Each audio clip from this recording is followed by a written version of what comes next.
ನಮಸ್ತೆ ವೀಕ್ಷಕರೇ, MK news 9 ಕನ್ನಡಕ್ಕೆ ಸ್ವಾಗತ.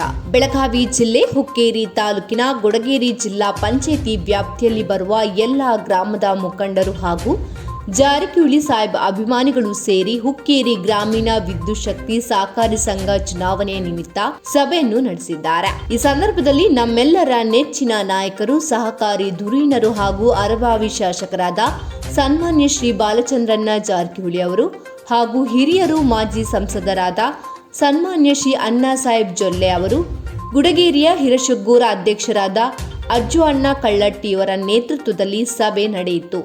ಸಭೆಯನ್ನು ಶ್ರೀ ಶಿವಾನಂದ ಮಠದಲ್ಲಿ ಆಯೋಜನೆ ಮಾಡಲಾಗಿತ್ತು.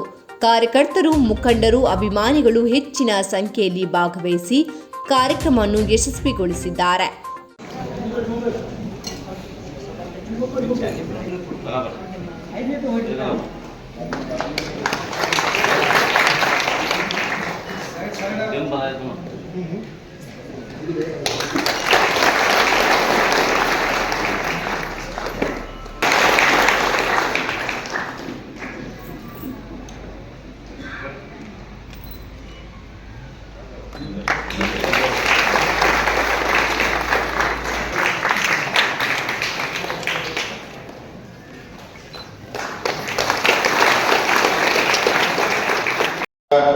ಗೌರವಾನ್ವಿತ ಅಣ್ಣಾ ಸಾಹೇಬ್ ಜೊಲ್ಲೆ ಅವರೇ, ಶಶಿಕಾಂತ್ ನಾಯ್ಕ ಅವರೇ, ಬಸವರಾಜ್ ಮಟ್ಗಾರ್ ಅವರೇ, ಬಸವರಾಜ್ ಕಲ್ಲಟ್ಟಿ ಅವರೇ, ಶಿವನಾಯ್ಕರವರೇ, ಈ ವೇದಿಕೆ ಮೇಲೆ ಅತ್ಯಂತ ಹೀರಾ ಸಹಕಾರಿ ಕಾರ್ಖಾನೆ ಉಪಾಧ್ಯಕ್ಷರು, ಸರ್ವ ಸದಸ್ಯರು, ವಿದ್ಯುತ್ ಸಹಕಾರಿ ಸಂಘದ ಅಧ್ಯಕ್ಷರು, ಸರ್ವ ಸದಸ್ಯರು, ನಮಗೂ ಎಲ್ಲರಿಗೂ ಮತ್ತೊಂದ್ಸಲ ನನ್ನ ಪರವಾಗಿ ಹಾಗೂ ಜನರ ಪರ ವೈಯಕ್ತಿಕ ಸ್ವಾಗತ ಬಯಸುವುದು, ತಮಗೂ ಸ್ವಾಗತ ಬಯಸುತ್ತಾ ಇವತ್ತಿನ ವಿದ್ಯುತ್ ಸಹಕಾರಿ ಬಂದು ಕೆಲವೊಂದು ವಿಚಾರನೆಲ್ಲ ನಾವು ಹಂಚ್ಕೋಬೇಕಂತ ಬಂದಿದ್ವಿ.